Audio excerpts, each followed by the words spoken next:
Beneath the sun-scorched surface of the Pacific Ocean, in the crushing darkness where light dies and pressure threatens to collapse steel like paper, a silent war raged. A war of patience and precision, of calculated risks and split-second decisions, where young men in cramped metal tubes hunted the lifeblood of an empire. This wasn't the war you see in the newsreels, with carriers launching waves of aircraft or marines storming beaches. This was quieter, deadlier, and ultimately more devastating to Japan than any other American military operation. Consider this staggering fact. American submarines represented less than 2% of the Navy's personnel during World War II, yet they accounted for 55% of all Japanese ships destroyed. They sank more than 600,000 tons of enemy warships and obliterated over 5 million tons of merchant shipping. To put that in perspective, they essentially strangled an island nation that depended entirely on imported oil, food, and raw materials. By 1945, Japan's merchant fleet had been reduced to scattered remnants, unable to transport the resources needed to continue fighting. The submarine force achieved what air power and surface ships combined could not. They severed the arteries that fed the Japanese war machine. But here's what makes this even more remarkable. These incredible results came at an almost unbearable cost. The submarine service suffered the highest casualty rate of any branch of the American armed forces. 1 in every 5 submariners never came home. 52 American submarines were lost in the Pacific, taking with them 3,500 officers and enlisted men. They died in ways that don't bear thinking about, crushed by depth charges, drowned in flooding compartments, or slowly suffocating as oxygen ran out in disabled boats resting on the ocean floor. Yet despite these horrific odds, despite knowing that each patrol might be their last, these crews kept going back. They hunted in waters thick with enemy destroyers, navigated minefields in the dark, and crept into heavily defended harbors where discovery meant certain termination. And 5 submarines, 5 legendary boats, and their equally legendary crews stood above all others in terms of sheer combat effectiveness, innovation, and impact on the war's outcome. Before we dive into the exploits of these 5 incredible boats, we need to understand what made American submarines so effective. The backbone of the Pacific Submarine Force consisted of 2 closely related classes, the Gato class and the Balao class. These weren't the cramped, primitive submarines of World War I. They were sophisticated fleet boats designed specifically for the vast distances and tropical conditions of the Pacific. The Gato class, first mass-produced starting in 1941, represented a quantum leap in submarine design. Stretching over 311 feet in length and displacing 1,500 tons on the surface, these boats were massive compared to their German counterparts. They could cruise for 12,000 miles without refueling, essential for operations in an ocean where the next friendly port might be weeks away. They carried a crew of 80 men in conditions that, while still cramped, were remarkably comfortable by submarine standards. And here's where American submarines showed their genius. They had air conditioning. Think about that. German U-boats operating in the relatively cool North Atlantic turned into sweltering metal coffins in warmer waters. Japanese submarines offered even worse conditions. But American boats maintained comfortable temperatures even in tropical heat, which meant crews arrived at patrol stations fresh rather than exhausted. They had refrigeration for fresh food, freshwater distillation systems, even washing machines. These weren't luxuries, they were force multipliers that kept crews healthy and alert during patrols lasting 60 days or more. Each Gato-class submarine cost approximately $2.6 million to build in 1940s money, which would be roughly $40 million today. 77 were constructed between 1941 and 1943, mostly at the Electric Boat Company in Groton, Connecticut, and at government yards in Portsmouth, New Hampshire, and Mare Island, California. The production rate was staggering. At peak, American shipyards were launching a new submarine every week. The Balao class, which followed starting in 1943, improved on the already excellent Gato design. The primary enhancement involved using stronger, higher-yield steel in the pressure hull, increasing maximum diving depth from 300 feet to 400 feet. This might not sound like much, but that extra 100 feet meant the difference between escaping a depth charge attack and being crushed. The deeper you could go, the harder you were to hit. 120 Balao-class boats were completed, at approximately $3 million each, making it the largest submarine class ever built by the United States. Both classes carried devastating firepower. 6 torpedo tubes forward, 4 aft, with 24 torpedoes total.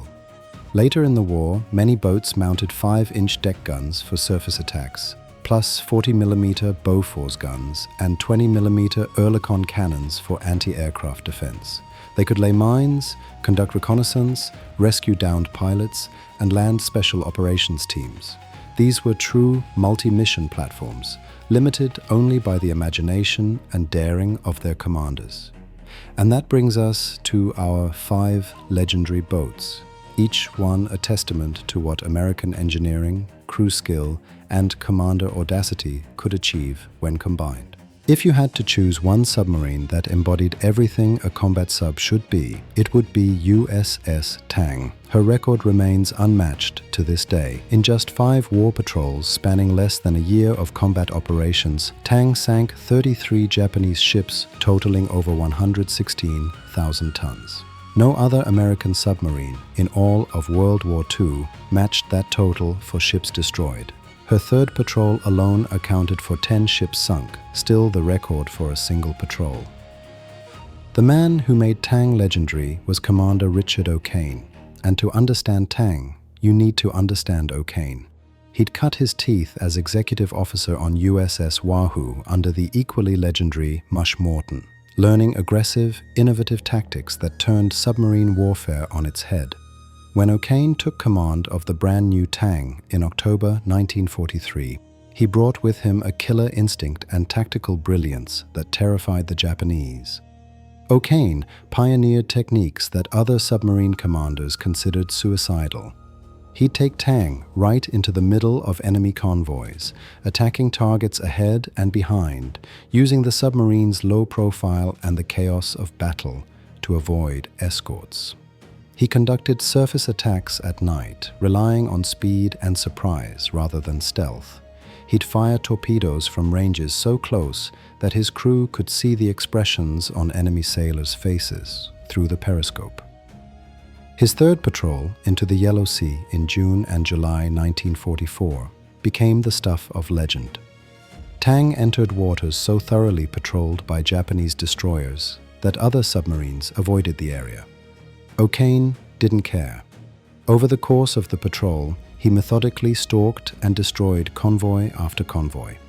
In one engagement, he fired 6 torpedoes at what he thought were 2 large freighters.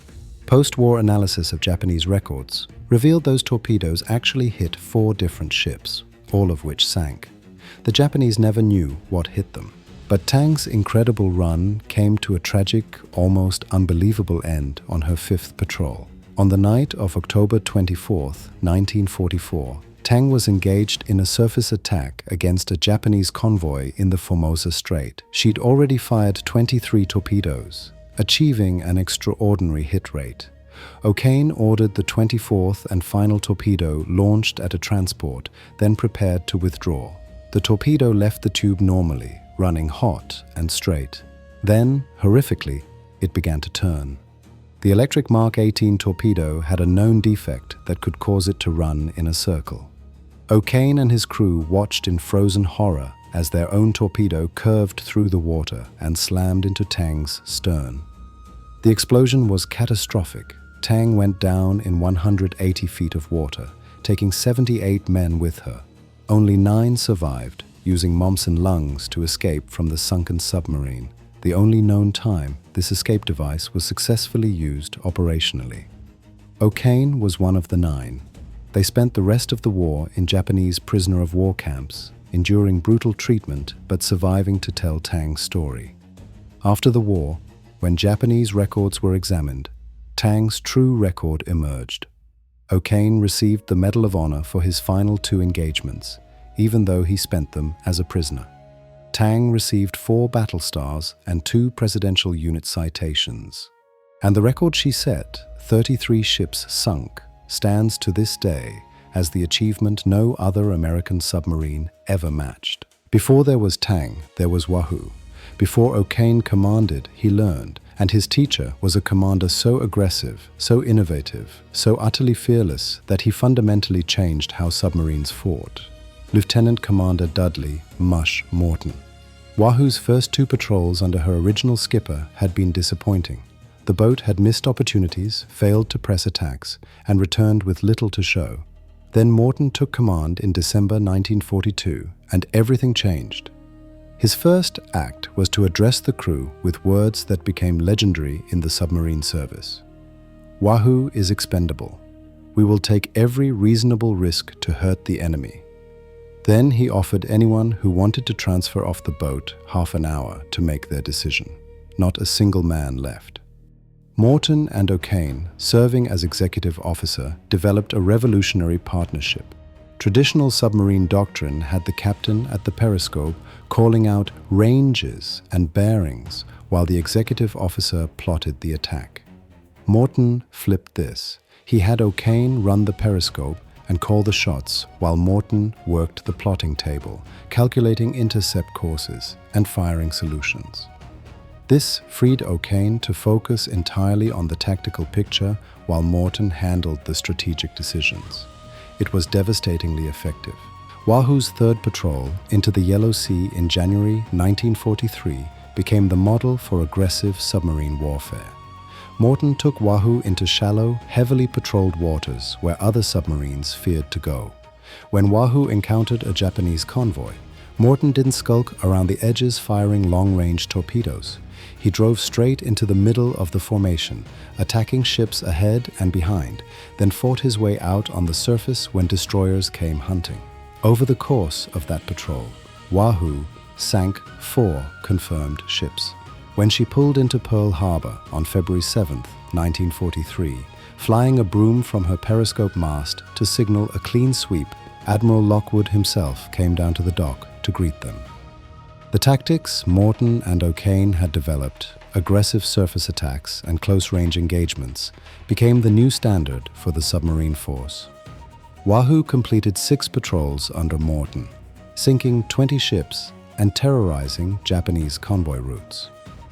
But Morton's aggression, while spectacularly successful, carried inherent risks. On her 7th patrol, Wahoo was assigned to hunt in the Sea of Japan, entering through the La Pérouse Strait between Hokkaido and Sakhalin Island. On October 11, 1943, Wahoo attempted to exit through the same strait. Japanese forces, enraged by the submarine's attacks on their shipping, had set a trap. Aircraft spotted Wahoo on the surface and attacked with bombs. The submarine dove, but Japanese records indicate she was then hit by depth charges from patrol boats. All 79 men aboard were lost. The loss of Wahoo and Morton hit the submarine force hard, but their legacy lived on in the tactics they'd pioneered, in the commanders they'd influenced, and most directly in Richard O'Kane, who took everything he'd learned on Wahoo and used it to make Tang the most successful submarine of the war. Some submarines had spectacular single patrols. Silversides just kept going, patrol after patrol, mission after mission, piling up an incredible record through sheer persistence and professional excellence. She completed 14 war patrols, the second highest total of any American submarine in the war, and is officially credited with sinking 23 ships totaling over 90,000 tons. Commissioned just 8 days after Pearl Harbor, Silversides headed to the Pacific in April 1942 and immediately started making her presence felt. Her first patrol, under Commander Creed Burlingame, set the tone for everything that followed. On May 10th, while still approaching her patrol area off Japan, Silversides encountered a Japanese guard boat. In a 75-minute surface gun battle, Silver Sides destroyed the enemy vessel, but not before a Japanese machine gun bullet ended the life of Torpedo Man's mate third class Mike Harbin, the only man Silver Sides lost to enemy action during the entire war. A week later came one of the most unusual attacks of the submarine war. While approaching a Japanese cargo convoy, Silver Sides' periscope became entangled in a fishing net, complete with Japanese flags on bamboo poles. Rather than backing off to clear the net, Commander Burlingame decided to press the attack, fishnet and all. Silver Sides bored in on her targets, probably the only American submarine to make an attack while flying the Japanese flag, fired 3 torpedoes at a 4,000-ton cargo ship, tore its stern open, then attacked a second ship before patrol boats could respond. But what really made Silver Sides special was her consistency. Patrol after patrol, she returned with confirmed sinkings. Her 4th patrol saw her sink 3 ships in a single day on January 20th, 1943, after shadowing a convoy all day and attacking at night. During this patrol, one of the most dangerous incidents in submarine warfare occurred when an armed torpedo stuck halfway out of its tube. The only solution was to reverse the submarine at full speed and attempt to fire the torpedo again. An incredibly risky maneuver that could have resulted in the torpedo exploding against the hull. It worked, and the torpedo shot safely away. Silver Sides participated in lifeguard duty during carrier strikes, rescuing downed aviators. She performed an emergency appendectomy on a crew member while submerged in enemy waters on Christmas Eve 1942, with the pharmacist's mate performing surgery he'd only ever watched, never done. She rescued the crew of USS Salmon after that submarine was badly damaged by depth charges, deliberately drawing enemy fire to allow Salmon to escape. By the time Silver Sides completed her 14th and final patrol in July 1945, she'd earned 12 battle stars and a Presidential Unit citation. More importantly, she'd brought her crew home. After the war, she served as a reserve training ship in Chicago, before eventually becoming a museum ship, first in Chicago and later in Muskegon, Michigan, where she remains today as the most successful surviving American World War II submarine. If Tang was the most successful and Wahoo the most aggressive, then Barb was unquestionably the most innovative. Under Commander Eugene Lucky Flucky, Barb didn't just fight the conventional submarine war, she rewrote the rulebook on what submarines could do. Flucky took command of Barb in April 1944 and immediately started pushing boundaries. On his first patrol, he sank 5 ships and 2 sampans. On his second, he sank the escort carrier Unyo, one of only 8 Japanese carriers sent to the bottom by American submarines. But it was his 11th patrol from December 1944 to February 1945 that earned him the Medal of Honor and Barb a Presidential Unit citation. On the night of January 8, 1945, Barb approached Nanquan Harbor on the China coast. The harbor was shallow, heavily defended, and packed with 30 Japanese ships. Conventional wisdom said submarines couldn't operate in such waters. Flucky didn't care about conventional wisdom. He took Barb into the harbor on the surface in the middle of the night, using radar to navigate through a maze of Chinese junks while plotting his attack. At ranges so close that missed torpedoes would hit the shore behind the targets, Barb fired 8 torpedoes in rapid succession from bow and stern tubes. The harbor erupted in explosions and flames. Ships disintegrated, ammunition dumps detonated, and return fire laced the sky, all aimed at phantom aircraft because no one believed a submarine could be in the harbor. Barb escaped at 23 knots, a submarine speed record at the time, pursued by destroyers that gave up after 30 minutes. Flucky had sunk 3 ships and severely damaged 3 others without taking a single hit. But Flucky wasn't done innovating. For Barb's 12th and final patrol, he requested something no submarine had ever carried: rocket launchers. Barb departed for the Sea of Okhotsk in June 1945, equipped with 5-inch rocket tubes, essentially becoming the world's first ballistic missile submarine. On the night of June 22nd, Barb surfaced off the Japanese coast and fired a barrage of rockets at the town of Shari, obliterating shore installations and starting massive fires. Over the next few weeks, Barb launched rocket attacks on 3 more coastal towns, bringing the war directly to the Japanese homeland in a way no submarine had done before. And then came the train mission. While patrolling off Karafuto on the night of July 23, 1945, Barb surfaced less than 1,000 yards from shore.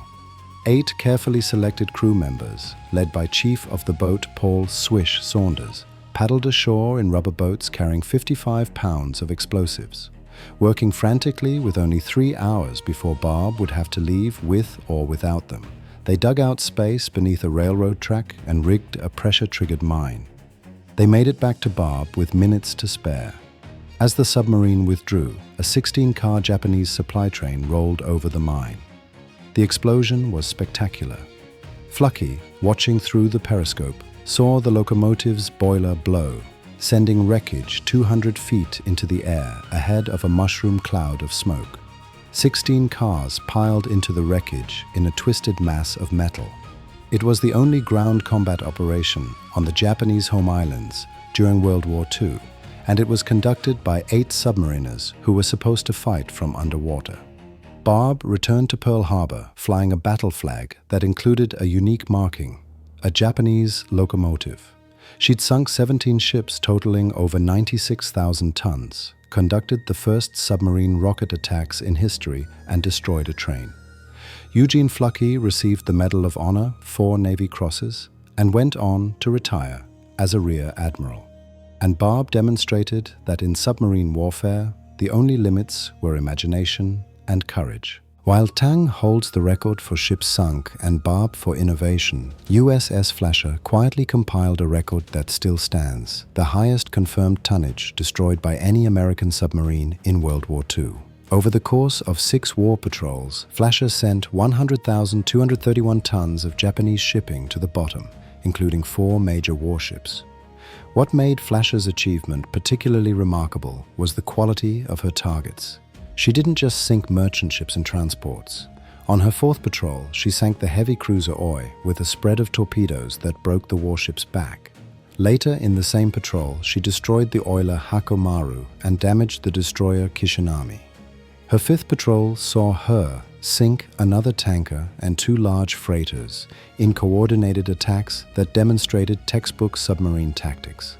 Flasher operated in some of the most dangerous waters of the Pacific, hunting in the South China Sea and the Java Sea, where Japanese anti-submarine forces were particularly active. Her commanders, first Reuben Whitaker and later George Grider, combined aggressive hunting with tactical patience, stalking convoys for days to achieve the perfect firing position rather than rushing attacks. The sheer tonnage Flasher destroyed had strategic implications beyond the immediate military impact. Every tanker she sank was oil that never reached Japanese refineries. Every transport she destroyed was troops and equipment that never made it to Pacific battlefields. Every freighter sent to the bottom was food and raw materials Japan desperately needed. Flasher didn't just sink ships, she strangled an empire. Step back and look at the bigger picture. These 5 submarines, along with the rest of the American submarine force, achieved something that sounds impossible. They defeated Japan not through spectacular carrier battles or island invasions, but through patient, methodical destruction of maritime commerce. Japan was uniquely vulnerable to submarine warfare. As an island nation with virtually no domestic sources of oil, iron, rubber, or other war materials, Japan depended entirely on shipping to sustain both its military and civilian economy. American submarines targeted this weakness with precision and persistence. By 1945, Japanese imports of oil had dropped to less than 5% of 1941 levels. Steel production had collapsed. Food shortages approached famine levels in some areas. The Japanese cabinet reported after the war that the loss of shipping was the single greatest cause of Japan's defeat. American submarines achieved this with less than 2% of Navy personnel. Imagine if the roles had been reversed. Imagine if Japan had fielded a submarine force as large, as well-equipped, and as aggressively led as America's. The Pacific War might have ended very differently. These 5 legendary boats, Tang, Wahoo, Silversides, Barb, and Flasher, represented the pinnacle of submarine warfare achievement. Their commanders showed that technological excellence meant nothing without tactical innovation and moral courage. Their crews demonstrated that in the most dangerous job in the Navy, professionalism and teamwork could overcome terrifying odds. Today, USS Silversides sits in Muskegon, Michigan, maintained as a museum ship where visitors can walk through her narrow compartments and imagine what it was like to hunt beneath the Pacific. Tang's story is told in the National World War II Museum's interactive exhibit, where visitors experience the terror of her final moments. Wahoo's gravesite in the Sea of Japan was located in 2006 by the Russian Navy and honored in a joint US-Russian ceremony. Barb's battle flag, complete with its train marking, is displayed at the Submarine Force Library and Museum in Groton. Flasher's legacy lives on in the countless accounts of submarine warfare that cite her as the tonnage champion. The men who sailed in these boats, who hunted in waters thick with enemies, who faced odds that would terrify most of us, they changed history. They proved that courage, skill, and determination could triumph over apparently impossible circumstances. They showed that in modern warfare, strategic vision matters as much as tactical brilliance, and they demonstrated that sometimes the most important battles are fought by the smallest forces, in the deepest darkness, where only results speak to what was accomplished. If you found this deep dive into submarine warfare fascinating, make sure to hit that like button and subscribe to Ignis Tempora for more historical content that brings the past to life. These stories matter. These men and their achievements deserve to be remembered, and understanding how they fought, how they won, and what they sacrificed helps us appreciate the freedom they secured for future generations. The silent service earned its name through stealth, but its impact on history was anything but quiet. 5 legendary submarines, 5 extraordinary commanders, and hundreds of brave crew members who went into darkness so others could live in light. That's the story of how American submarines turned the tide of the Pacific War.